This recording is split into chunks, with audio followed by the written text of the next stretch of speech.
Buenas tardes a todos, bienvenidos una vez más a una de las clases del Diplomado de Producción de Vino.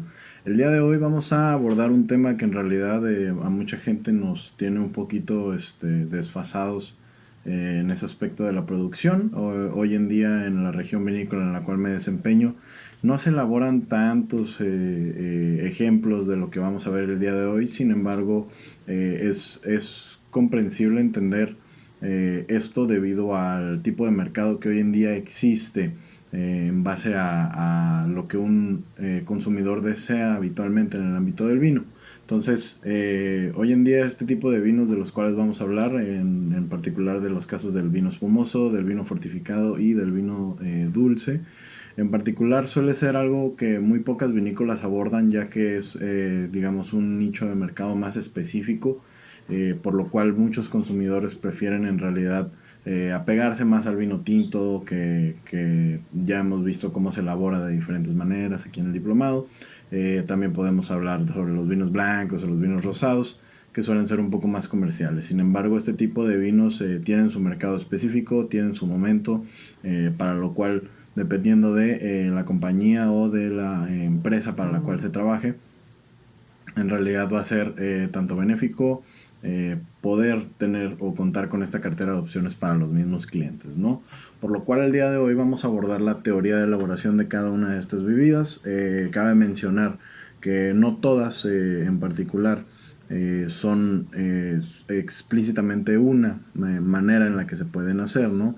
Sin embargo, también vamos a mencionar cómo es la manera tradicional en la que se hace, y es la manera más habitual que nosotros podemos encontrar, con diversos ejemplos que hoy en día circulan alrededor del mundo, para lo cual vamos a tratar de abordar como el aspecto de la ciencia detrás de todo esto, con la finalidad de producir uno de estos vinos, ya sea para nuestro consumo personal o que en realidad sea como una especie de experimento, lo cual yo creo que no nos va a quitar en realidad algo de dedicación, y creo que también nos puede ayudar un poco a aumentar o tener la posibilidad de aumentar esa cartera de opciones con esta empresa que nosotros vamos a trabajar poco a poco dentro del diplomado, ¿no? Entonces, pues vamos a darle inicio a esta clase, empezando particularmente con lo que es el vino espumoso.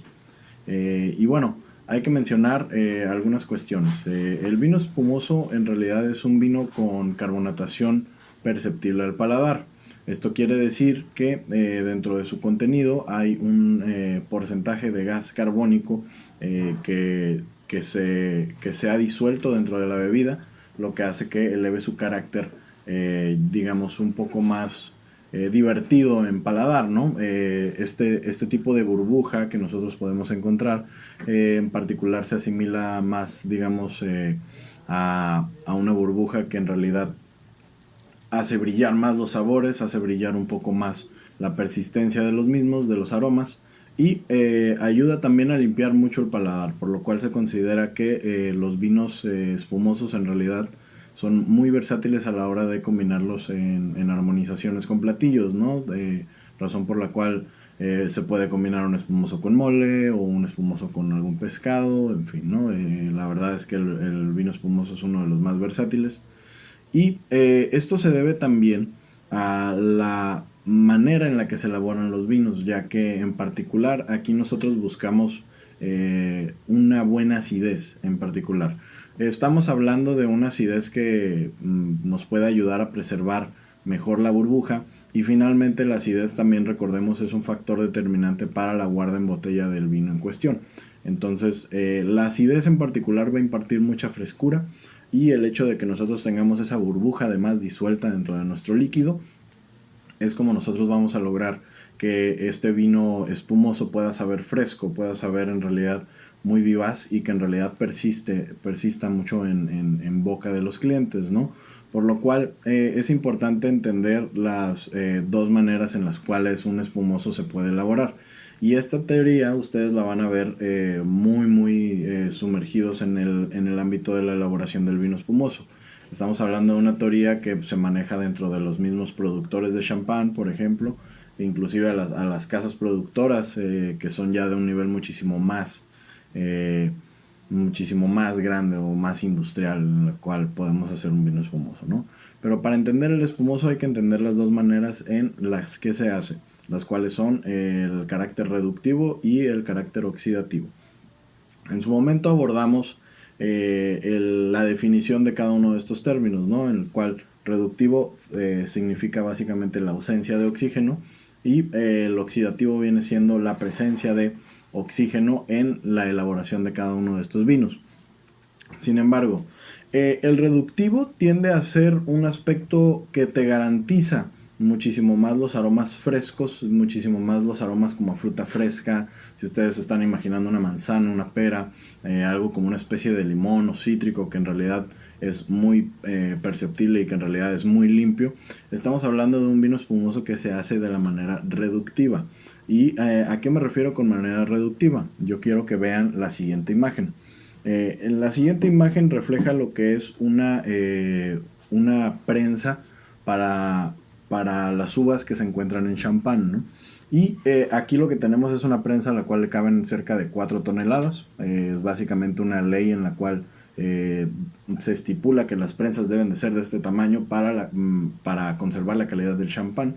Estamos hablando ahorita en el ejemplo de Francia, ¿no? Y al momento de prensar estas uvas, por ejemplo, ellos las están metiendo a racimo entero, si ustedes se dan cuenta. Aquí no se ve absolutamente nada de jugo o de uva despalillada. Aquí lo que estamos viendo es un poco del racimo entero que simplemente se echa a la prensa y finalmente este prensado va a ayudar a que se libere todo el jugo, ¿no? Sin romper la cáscara, lo cual es muy importante, ¿no? Ahora, si nosotros empezamos a partir de aquí nosotros empezamos a definir la manera en la que queremos hacer nuestro vino espumoso, ¿no? El vino blanco va a correr hacia una tina o inclusive hacia un tanque y ahí nosotros podemos predecir.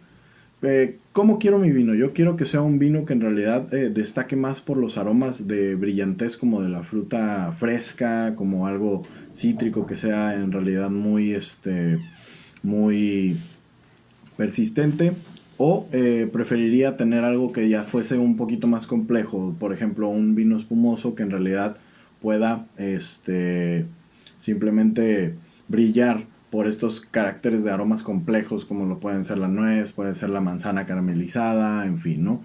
El hecho de usar la reducción o el hecho de usar la palabra reductivo implica que no hay ausencia, implica que no hay oxígeno, por lo cual necesitamos una manera en la cual lo podemos desplazar. Y usualmente la manera de desplazar este oxígeno es añadiendo sulfitos, ¿no? Este componente que tiene base de azufre, el cual ayuda a desplazar el oxígeno y pues a eliminar ciertas bacterias, ¿no? Que funciona también como un bactericida.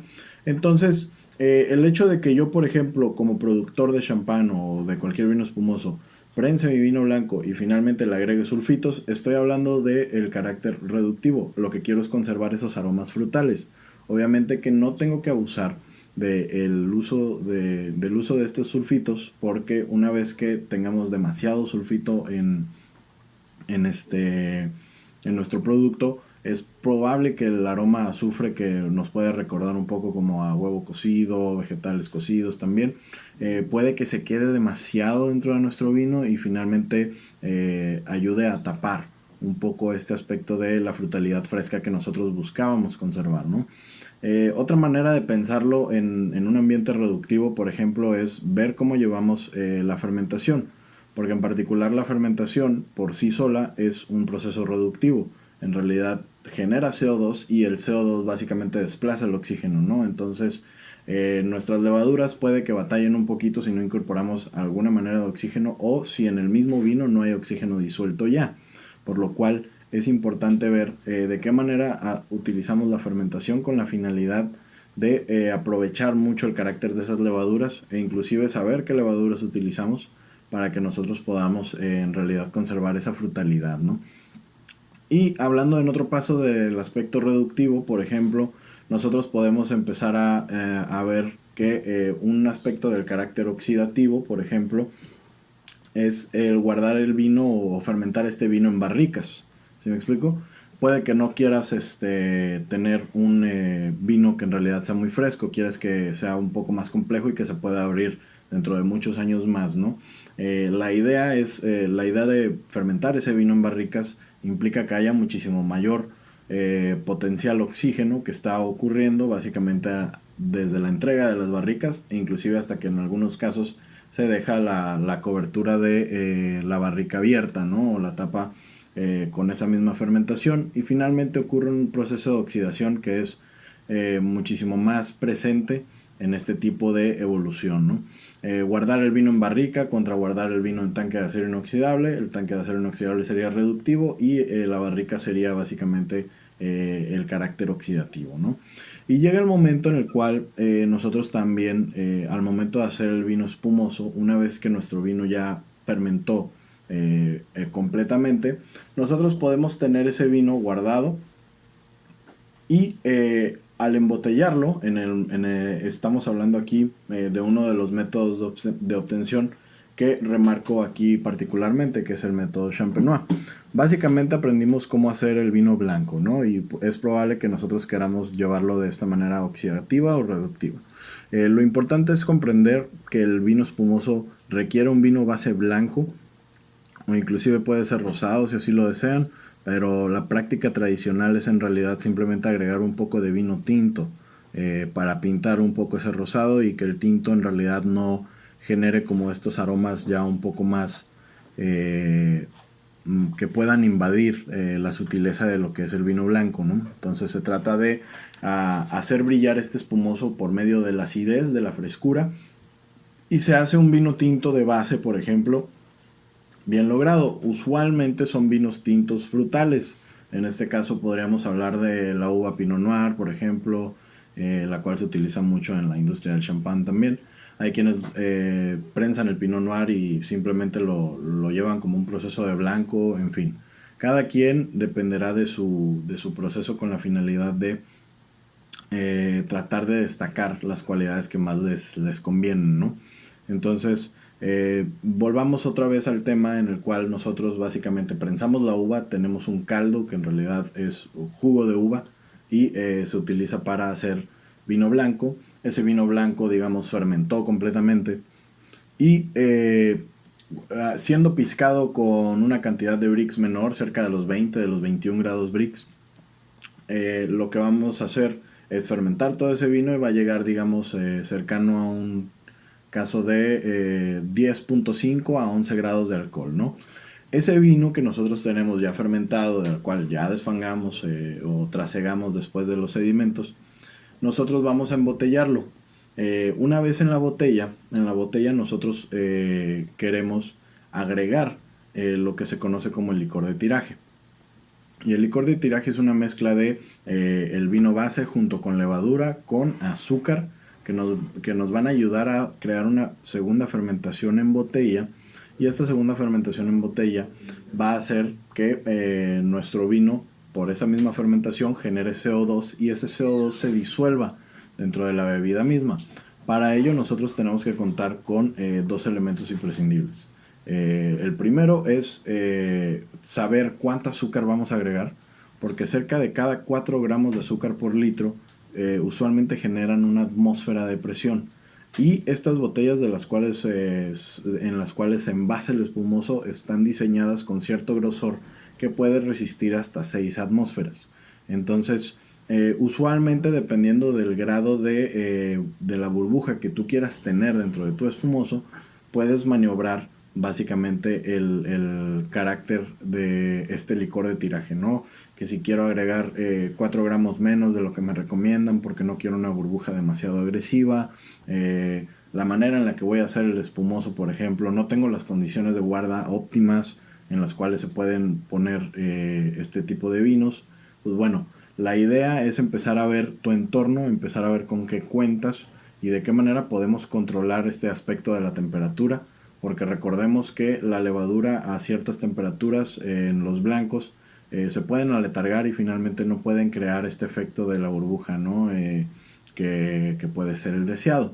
Es por eso que nosotros explicamos un poco el funcionamiento del método Champenois y en particular vamos a llegar a otro punto en el cual, después de agregar el licor de tiraje, Inclusive a este licor de tiraje del que hablo, que es levadura, azúcar y digamos, un poco del vino base, a esta mezcla también se le tiene que agregar cierta cantidad de bentonita. Y la bentonita viene siendo uno de los componentes o agentes clarificantes que se utilizan mucho en la industria de los blancos. La idea de esto es porque en realidad la bentonita no adquiere, no se adjudica tanto color del vino en sí, como lo podría ser la clara de huevo, por ejemplo, o algunos otros, digamos, componentes o agentes clarificantes como el isinglass, ¿no? Sin embargo, la idea de todo esto es que nosotros creemos con esa bentonita, a partir de aquí esta bentonita se va a conocer como un coadyuvante. Y el coadyuvante lo que va a hacer es que va a ayudar a sedimentar muchísimo mejor los sedimentos que se van a formar debido a las levaduras o las lías que quedan en el fondo de la botella. Entonces, una vez que este vino fermente, estas lías van a ser, pueden ser muy pegadizas, y lo que hace la bentonita es básicamente conglomerarlas y que se vuelvan muchísimo más manejables para que al momento de que nosotros vayamos a hacer el degüelle, el degüelle es básicamente el proceso en el cual acaba la fermentación, tú tienes sedimento dentro de tu botella y después este sedimento tú lo utilizas o mandas a hacer unos pupitres en los cuales vas girando la botella poco a poco para que esos sedimentos se vayan arrastrando entre sí y le vayan confiriendo aromas de complejidad al aspecto en particular, ¿no? Entonces, dependiendo de qué tanto queramos hacer o qué tan complejo queremos hacer nuestro vino, ya que mientras más tiempo en contacto con las lías vamos a tener un vino que tiene mayor complejidad en aromas, ¿no? Vamos a tener este carácter de pan, este carácter de levadura, mucha textura también mucha textura en la boca, por lo cual hay que nosotros observar la manera en la que queremos hacer nuestro vino, ¿no? Si yo quiero hacer un vino en realidad que destaque por lo frutal, no debo de tenerlo tanto en la botella,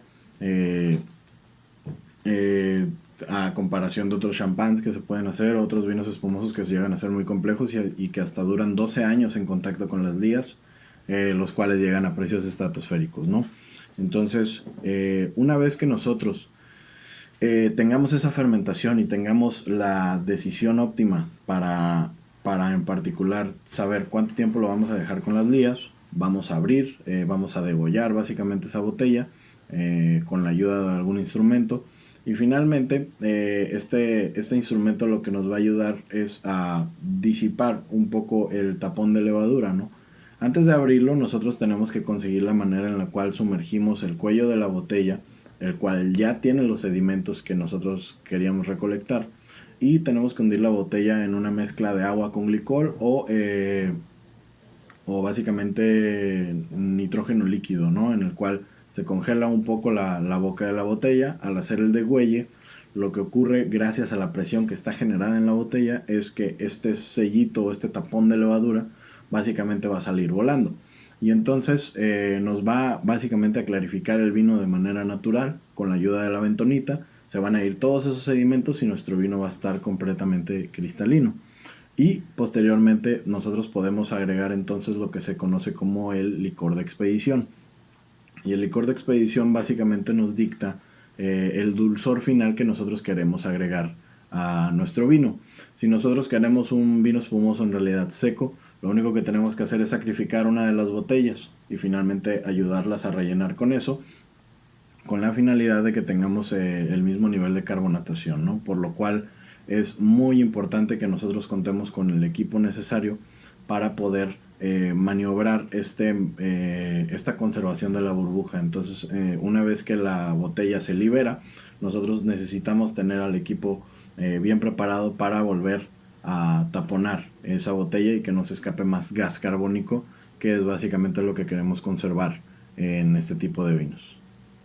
Y bueno, hablando de eso también, esto que les acabo de explicar es básicamente lo que se conoce como el método champenoise, ¿no? Que es el método tradicional con el que se elaboran muchos de los vinos más afamados de este ámbito. En particular, los champans, los franciacortas, los sect,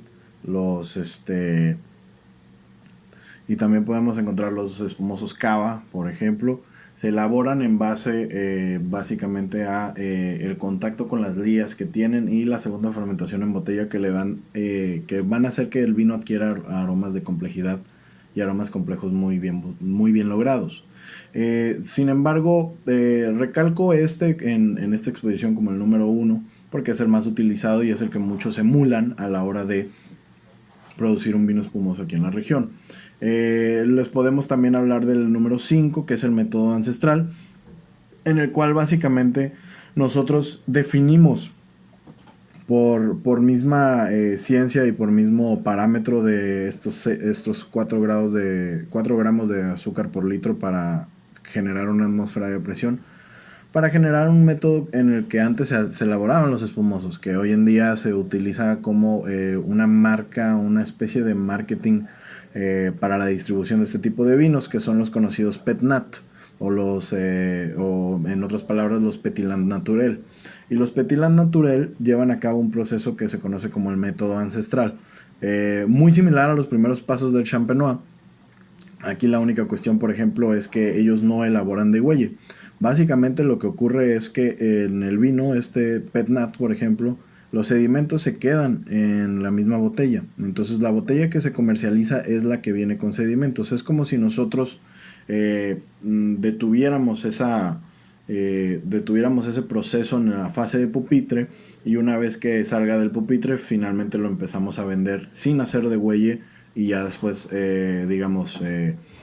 poder quitar ese sedimento, ¿no? En este caso el método ancestral indica que el sedimento se tiene que quedar como parte intrínseca del vino en sí, y obviamente que el Petit Naturel también se elabora con esta fermentación espontánea, ¿no? De la cual hemos hablado también en su momento. Hoy en día son de los vinos que yo remarco en esta exposición, porque son los más fáciles de elaborar, ya que los otros procesos implican un equipo muchísimo más sofisticado y muchísimo más grande, como por ejemplo el método Charmat, en el cual necesitas tener un tanque diseñado con adición de CO2, o con una llave que adiciona CO2 en ciertas medidas y programable, por lo cual el método Charmat se utiliza más en vinos un poco más industriales en ese aspecto. El método transfer básicamente es transferir el vino de muchos tanques a otros, que ayudan a generar esta presión del CO2 para que se disuelva dentro del mismo contenido, por lo cual pues si ahora con el Charmat necesitábamos al menos un tanque de esos, ahora con el transfer vamos a en realidad hacer otros más, vamos a necesitar de muchos más, ¿no? Y luego está el continuo, en el que básicamente no se pierde ningún aspecto de la fermentación, y todo el CO2 que se queda en la misma primera fermentación se aprovecha pues para poder terminar este vino que nosotros vamos a embotellar. Y finalmente está el de la carbonatación, este método en el cual simple y sencillamente necesitamos agregar el CO2 de maneras controladas, de manera artificial, ¿no? Entonces, el Charmat es básicamente fermentar un vino como si fuera la segunda fermentación en botella, pero en vez de eso vamos a tener un contenedor más grande que va a ser un tanque, y esa segunda fermentación se va a llevar a cabo ahí. Entonces, la idea es tener estos tanques que resistan también esta presión, por lo cual es un poquito más complicado tener de estos, ¿no? Yo les remarco estos dos porque son los más regulares que nosotros vamos a ver, y no quiere decir que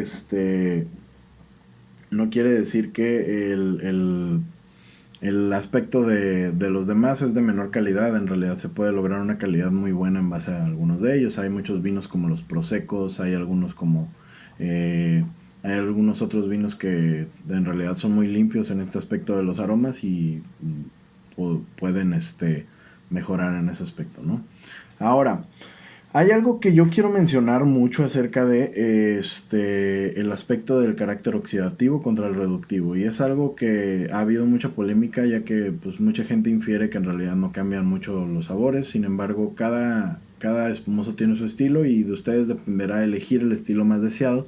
Si quieren hacer un vino espumoso muy ligerito, si quieren hacerlo muchísimo más complejo, lo cual nos puede ayudar también en mejorar, digamos, la imagen de nuestra etiqueta en particular, ¿no? ¿A qué me refiero cuando menciono el corcho contra la corcholata? Quienes hemos en su momento estado en contacto con los espumosos, hemos sabido que en el método Champenois, por ejemplo, la segunda fermentación se hace a cabo en la botella y se le pone corcholata. Pero yo mismo puedo poner, yo mismo puedo cambiar esa decisión y simplemente en vez de la corcholata ponerle un corcho durante esa fase de pupitre. ¿Cuál va a ser la diferencia? De que el corcho en particular es un material biológico y este material biológico absorbe oxígeno, por lo cual si nosotros queremos utilizar el corcho en esta evolución en el pupitre o en la segunda fermentación, el corcho en realidad va a generar un ambiente reductivo en el vino, por lo cual estos aromas frutales frescos se van a considerar muchísimo más limpios y vivaces, ¿no? La corcholata en particular, todas las corcholatas que nosotros podemos conseguir hoy en día,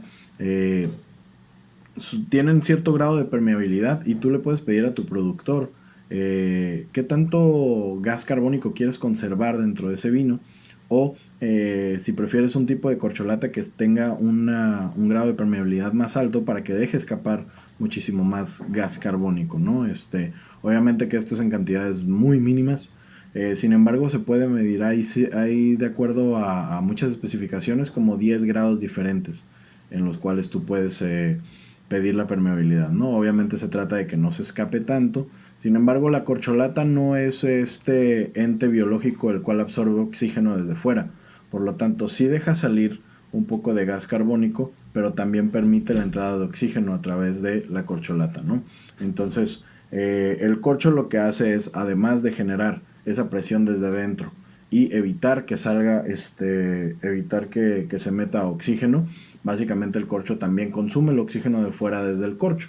Entonces, la idea es que nosotros entendamos cuál es la diferencia entre el corcho y la corcholata. Hay quienes lo hacen, hay quienes simple y sencillamente siguen el método Champenois, pero yo creo que es un aspecto muy importante para considerarlo, aunque pues también requeriríamos de una máquina que nos ayude a digamos instalar pues la corona que nosotros usualmente tenemos que retirar una vez que nuestro vino está listo para consumirse, ¿no? Y bueno, aquí vamos a hablar también del tema de si la burbuja implica calidad. En particular, no exactamente. Muchos opinan que en particular la burbuja más fina es la que te ayuda a transportar muchísimo más los aromas y los sabores. Eso en cierta manera es cierto, sin embargo las burbujas grandes también van a ayudar a contener esas mismas esencias y van a ayudar a que tu paladar exploten de la misma manera con la finalidad de destacar estos aromas que estamos rescatando, ¿no? La idea de que la burbuja implica calidad es en realidad un aspecto en el cual la burbuja o la conservación del mismo vino en particular hace que esta burbuja brille más tiempo, y eso significa que es un vino espumoso que puede ser un poco más estable, ¿no? La burbuja que suele ser un poquito más grande o algo así no implica que signifique que sea un vino de menor calidad, simplemente que hay diferentes tipos de vinos los cuales se pueden utilizar con la finalidad, y aparte que hay muchos otros factores como por ejemplo el dulzor, el grado alcohólico, en algunos rosados o en algunos tintos tipo lambrusco por ejemplo, se nota también un poco la tanicidad.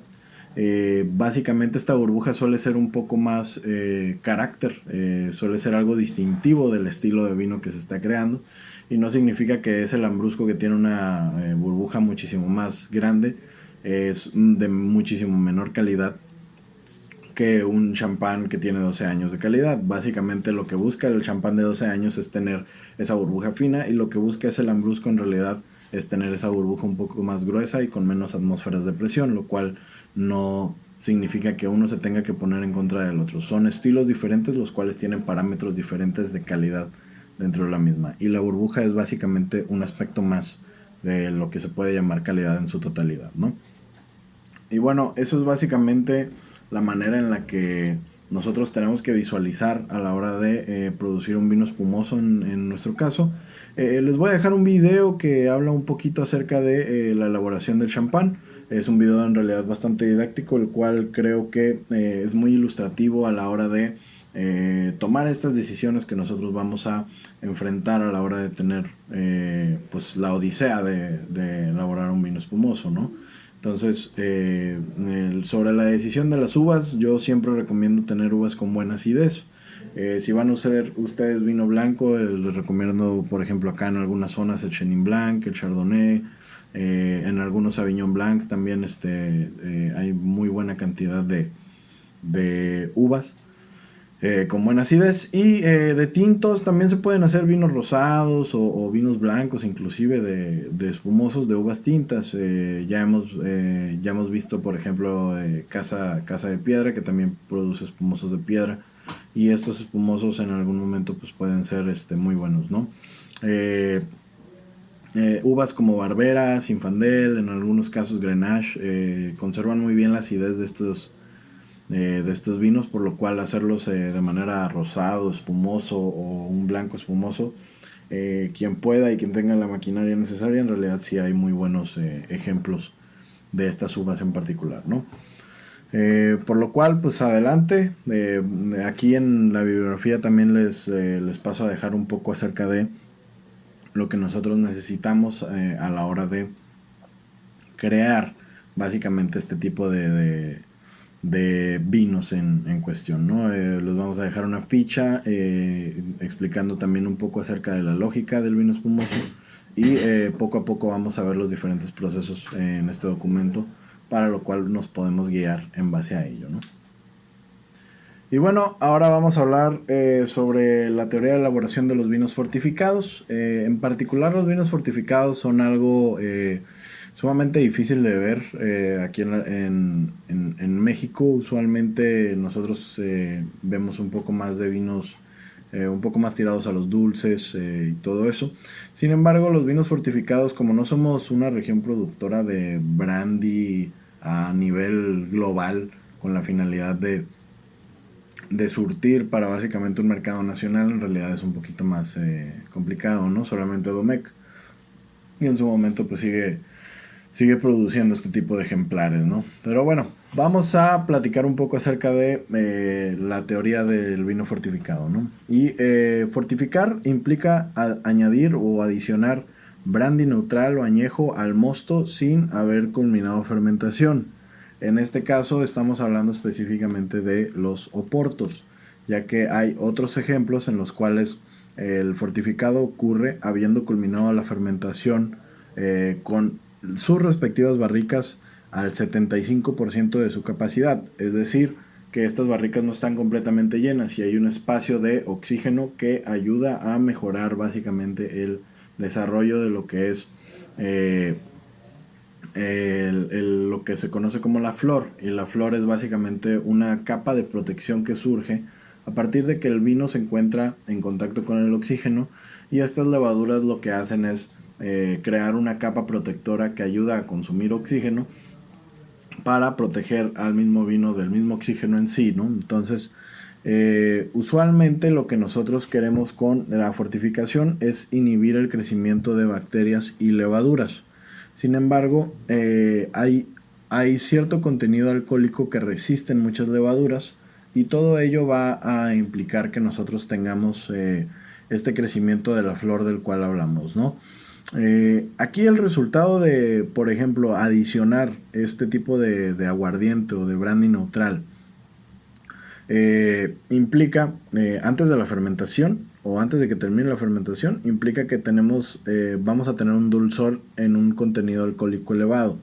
Y recordemos que el alcohol suele ser uno de los compuestos que ayudan a distraer un poco acerca de lo que es el dulzor y de lo que es la acidez, y aumentan mucho la tanicidad, por ejemplo, ¿no? Entonces, el hecho de que nosotros tengamos este espectro contrastante entre el dulzor y el nivel alcohólico nos va a ayudar a definir básicamente un poco más acerca de las cualidades de nuestro vino en particular, ¿no?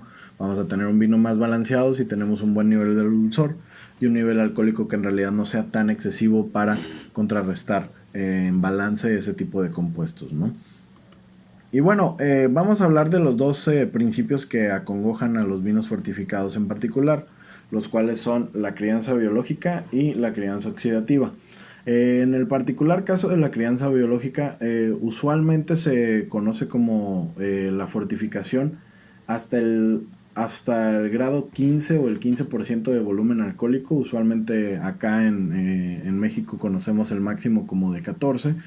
Pero hay muchas levaduras, en especial algunas que te venden comercialmente, las cuales se pueden utilizar para crear esta flor de la cual estoy hablando, aunque el vino se encuentre a 15 grados de volumen alcohólico, ¿no? Y en este caso estamos hablando de los vinos de Jerez, o un vino estilo Jerez, que puede ser básicamente, en el caso de los secos, eh, algo como muy distintivo. Y la cuestión aquí del grado alcohólico 15 implica que nosotros tengamos un desarrollo de levaduras que van a ayudar a proteger básicamente a este vino que está en contacto con el oxígeno, ¿no? En esta imagen en particular estamos viendo el desarrollo de la flor que poco a poco se va haciendo presente dentro de la capa superior del vino, y si se fijan, básicamente se mira a través de un hoyo de la barrica, el cual vemos al vino ya un poquito más abajo, ¿no? Estamos hablando de un 75% de su capacidad, y esta flor protege al vino de la oxidación y crece dentro de la calidez, ¿no? Mientras más caliente tengamos, o mientras tengamos una temperatura más cálida, la flor va a tender a crecer un poquito más, ya que en condiciones frías o frescas la levadura en realidad se aletarga y no trabaja tan bien. Sin embargo, cuando nosotros tenemos un ambiente cálido, este grosor de la flor, que puede llegar a medir cerca de 1 centímetro o menos, inclusive puede llegar hasta 5 centímetros de flor, ¿no? Lo cual ayuda un poco a mejorar la calidad del vino en sí. Todo dependerá mucho del ambiente en el que lo coloquemos y qué levaduras estemos utilizando. Pueden ser las mismas levaduras del ambiente, como suele ocurrir en la zona de Jerez, para producir este tipo de vinos, ¿no? Entonces, básicamente la crianza biológica significa preservar esta flor o esta capa de levadura para que nosotros podamos en realidad tener un vino que tenga este carácter de levadura, y que la misma levadura le aporte estos sabores que nosotros deseamos tener en nuestro vino fortificado. Ahora, la crianza oxidativa es básicamente la adición a niveles superiores para que el vino resultante tenga un nivel alcohólico muchísimo más alto. Esto va a influir en que la flor no se va a desarrollar aquí. Al caso contrario, se va a destruir esa flor. Las levaduras no van a poder formar esa flor porque el grado alcohólico es demasiado grande para ellas. Finalmente van a generarse sedimentos en forma de elías, ¿no? Esto significa que nosotros ya no vamos a tener esta capa protectora de nuestro vino, pero gracias al contenido alcohólico que tiene, nosotros vamos a poder aumentar esta protección contra la oxidación, volviéndola una oxidación controlada. Esto quiere decir que no es una oxidación que va en realidad en picada y que va a estropear nuestro vino, sino que es una oxidación demasiado lenta que poco a poco le va a conferir notas de aldehídos, que son básicamente cualquier alcohol con oxígeno, lo cual significa que vamos a tener aromas como a manzana amarilla, que poco a poco se van tornando notas oxidativas o caramelizadas, que en realidad son muy muy interesantes, por lo cual muchos jereces, como por ejemplo los palos cortados o los olorosos, que tienen en particular cierto nivel de crianza oxidativa, los cuales implican, digamos, un vino un poco más complejo, un poco más laborioso y más tardado, ¿no? Entonces, ¿qué es lo que deseamos? Si en realidad deseamos hacer un vino fortificado similar al Oporto, en realidad es simplemente el cuidado de que al momento de que fortificamos nosotros con un poco de dulzor, la idea es empezar a filtrarlo de manera muy muy importante, porque si no lo filtramos y no dejamos atrás esas levaduras con ese mismo dulzor, puede que en realidad las levaduras refermenten en botella y pues nos puede ocasionar un problema en en nuestras botellas, ¿no? Sin embargo, el grado alcohólico al cual se sube, usualmente los oportos se encuentran a un nivel como del 17, 18 grados. Usualmente inhibe el crecimiento de las bacterias, sin embargo no tiene por qué ser un problema filtrarlo de una manera correcta para producir un vino fortificado tipo Porto, ¿no? En el caso de los jereces que suelen ser secos, o en una de las vertientes de los jereces que suelen ser secos, porque hay jereces dulces, nosotros aquí vamos a tratar de ver de qué manera podemos aprovechar la crianza biológica y ya después, por ejemplo, podemos adicionar el vino con mayor aguardiente para crear otro tiempo de crianza oxidativa, en fin. O sea, la verdad es que las posibilidades son muchas. Podemos usar tan solo la crianza biológica o podemos crear la crianza oxidativa nomás. O se pueden usar en conjunto las dos en ciertas temporalidades. Simplemente hay que comprender que para que estos vinos brillen en particular, la acidez debe de ser bien cuidada. Hay que ver de qué manera piscamos o en qué grados Brix piscamos la uva. Y en particular también hay que entender que estos vinos toman un poquito más de tiempo de lo que se puede producir un vino tranquilo en particular. Entonces dependerá mucho de nuestro presupuesto y de nuestro espacio en bodega, ya que va a estar un poco más limitado si tenemos barricas que no se van a mover durante mucho tiempo, ¿no? Háblese de 2 años como mínimo, aunque sí hay ejemplos de oportos o inclusive vinos fortificados que pueden elaborarse de manera un poco más rápida, añadiendo un poco de virutas de roble, por ejemplo, para dar este carácter maderoso. Sin embargo, si queremos producir un vino de mayor complejidad y de mayor textura en cuanto al sabor en boca, pues yo creo que deberíamos de darle al tiempo su tiempo, ¿no? Y bueno, nosotros también vamos a hablar un poco acerca de los vinos dulces. Es muy importante ver cómo la oferta o el mercado que demanda vinos dulces hoy en día, ya que en particular México no es en realidad un país consumidor de vino, pero los que consumen usualmente empiezan por estos vinos dulces, ¿no? Y bueno, aquí la idea de los vinos dulces en particular es ver la manera en la que se logran. El vino dulce es aquel que tiene un contenido de azúcar residual por encima de 5 gramos por litro. Esto quiere decir que en base a un poquito más abajo de ello, se considera un vino seco. Se considera un vino seco aquel que tiene menos de 2 gramos de azúcar por litro. Pero una vez que tienes un poquito más arriba de 5, empiezas a ver el vino como semidulce. Y finalmente lo que ocurre es que tienes vinos dulces, inclusive hay vinos de clasificación que se manejan por 50 gramos por litro, ¿no? Que son en realidad muy muy dulces. Sin embargo, la cuestión es la misma. En realidad nosotros tenemos que enfocarnos en producir un vino tranquilo y dependiendo del estilo, nosotros vamos a cambiar la logística. ¿Qué pasa si yo quiero ¿Qué pasa si yo quiero producir un vino tranquilo y finalmente yo le puedo inclusive reservar un poco de ese vino o de ese mosto o jugo que yo tenía, lo congelo y simplemente cuando termino de fermentar el resto del vino, yo lo que tengo es básicamente un mosto que va a endulzar mi vino, por lo cual implica, esto es una técnica que usualmente se conoce mucho en Alemania, que se conoce como el Süßreserve. Y el Süßreserve es básicamente la adición de mosto congelado para un vino que en realidad fermentó completamente y simplemente le agregas básicamente ese dulzor o ese jugo con la finalidad de hacerlo dulce. En realidad estás agregando azúcar, pero no estás agregando azúcar de una fuente externa a lo que es la uva, simplemente estás cambiando los tiempos en los cuales se puede aprovechar, ¿no? Dependiendo también, por ejemplo, si yo quiero producir un vino tosco que tiene, digamos, este carácter de dulzor al final del paladar, pues lo que voy a hacer en realidad es, mm, ¿cómo decirlo? Simplemente voy a llevar a cabo esa fermentación, así como lo hice con los vinos blancos inclusive. Igual y quiero una temperatura muchísimo más grande, igual le dejo algunos sedimentos para que adquiera complejidad. Dependiendo de todo ello, vamos a llevar a cabo esa logística para que después podamos decidir cómo vamos a extraer básicamente ese azúcar, ¿no? O cómo vamos a conseguir ese azúcar o ese dulzor. Igual y yo simplemente hago todas esas características, pero no lo dejo fermentar completamente, lo cual significa que tengo que estabilizarlo, clarificarlo y filtrarlo de manera muy pulcra para que esas mismas levaduras no vuelvan a reactivarse en la botella, porque nuevamente les digo, hay mucho azúcar contenido en este vino que ya está embotellado. Entonces, si nosotros no filtramos de la manera correcta, nosotros vamos a tener esas levaduras activas que pueden básicamente generar problemas en las mismas botellas, ¿no?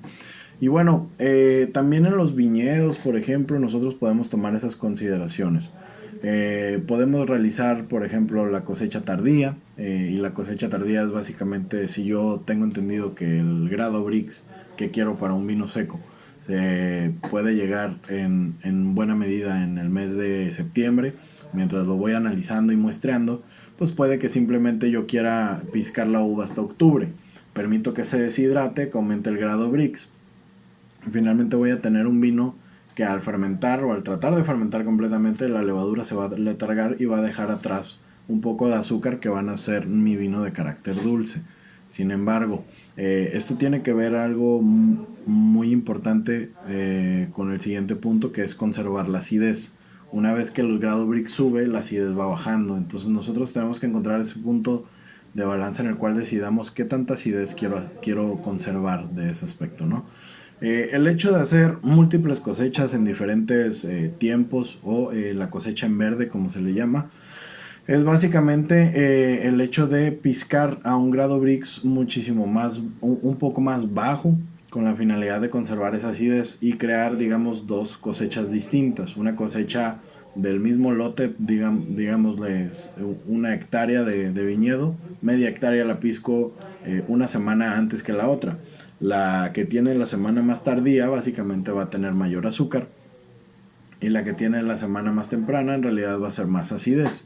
Por lo cual hay que ver en qué momento nosotros podemos tener ese lujo de piscar en diferentes tiempos y con la finalidad de al final crear un lote que se balancee mucho en acidez y en azúcar, ¿no? Porque una vez que tenemos mucho dulzor, el vino se vuelve empalagoso y lo único que rescata o lo que corta a través de ese dulzor o lo que lo puede contrastar es en realidad la acidez, por lo cual hay que conservarlo de esa misma manera, ¿no? Y igual la conservación de la acidez ayuda a que se evolucione de manera correcta el vino dulce, por lo cual nosotros necesitamos adquirir, digamos, ese expertise para que nosotros podamos tener, digamos, esa evolución del vino dulce de manera muy equilibrada y que sea en realidad muchísimo más lento la evolución para que pues, nosotros podamos conservar ese vino dulce por más tiempo, ¿no? Podemos detener la fermentación también, en la cual pues, simplemente les decimos a las levaduras agregándoles sulfitos, que básicamente terminó su labor, las levaduras mueren o se convierten en lías y finalmente lo que ocurre es que dejan atrás ese gramaje de azúcar que nuevamente les digo hay que filtrarlo bien, hay que clarificar y estabilizar de manera pulcra para que las levaduras que pudiesen seguir activas no generen problemas en una botella ya encorchada, ¿no? Y también existen otras técnicas como el asoleo. El asoleo es básicamente piscar la uva con un buen nivel de acidez y de azúcar, pero finalmente lo que ocurre es simplemente dejarlas inclusive en el piso a solearse o en algunos muebles que ya están diseñados para ello, con la finalidad de que se deshidrate esa uva y finalmente pues podamos tener ese tipo de carácter más concentrado que nosotros podamos ver, ¿no? Eso ocurre en algunas zonas de Jerez, ocurre en algunas zonas también, por ejemplo, no hablando de vinos dulces en particular, pero en el caso de Italia y de los Valpolicella también ocurre en algunos casos. En fin, existen muchas técnicas que nosotros podemos utilizar para aprovechar básicamente esta concentración de dulzor en los vinos. Y usualmente no está prohibido en México la adición básicamente de glucosa, para la cual pues podemos simplemente crear un vino de esa misma manera. Sin embargo, el hecho de que nosotros podamos jugar con las técnicas y habilidades que se pueden realizar en una bodega implica que podemos tener un conocimiento muchísimo más a profundidad sobre nuestros vinos y que finalmente pues podamos tener un poco más de juego con estos aromas que nosotros vamos a buscar conservar, ¿no? Y bueno, básicamente en la bibliografía les dejo en realidad muchas maneras en las cuales se pueden dictaminar, inclusive con algunos estudios de laboratorio, con instrucciones eh, demasiado limpias, la manera en la que se hace cualquiera de estos vinos, por lo cual creo que si se quieren aventurar a sacar una etiqueta de estos en particular es algo que sí tiene un mercado, igual y no tanto como lo tiene un vino tinto, pero poco a poco cada uno de estos vinos, en particular la región de México en general, se caracteriza por tener vinos de todo tipo, ¿no? Probablemente los vinos espumosos o los fortificados o los dulces sean los menos que los otros vinos tranquilos, pero poco a poco podemos ir viendo crecer zonas como Querétaro o inclusive zonas inclusive acá en Baja California que están trayendo un poquito más de diversidad a la cartera de opciones que podemos encontrar aquí, ¿no? Por lo cual los invito a que abran los enlaces, los lean un poco y veamos cada vez más la manera en la que se pueden hacer diferentes vinos aprovechando el equipo que tenemos en bodega para pues tener un poco más de experiencia y poder inclusive ya sea crear diferentes estilos o inclusive ayudar a las mismas personas que ya tienen una idea o una formación a reproducir su idea como manera de un servicio que nosotros podemos brindar, ¿no? Y bueno, esperemos si les haya gustado esta clase. Chequen los enlaces que también les dejamos en los archivos que son de apoyo. Espero y se encuentren bien. Y nos vemos la siguiente clase.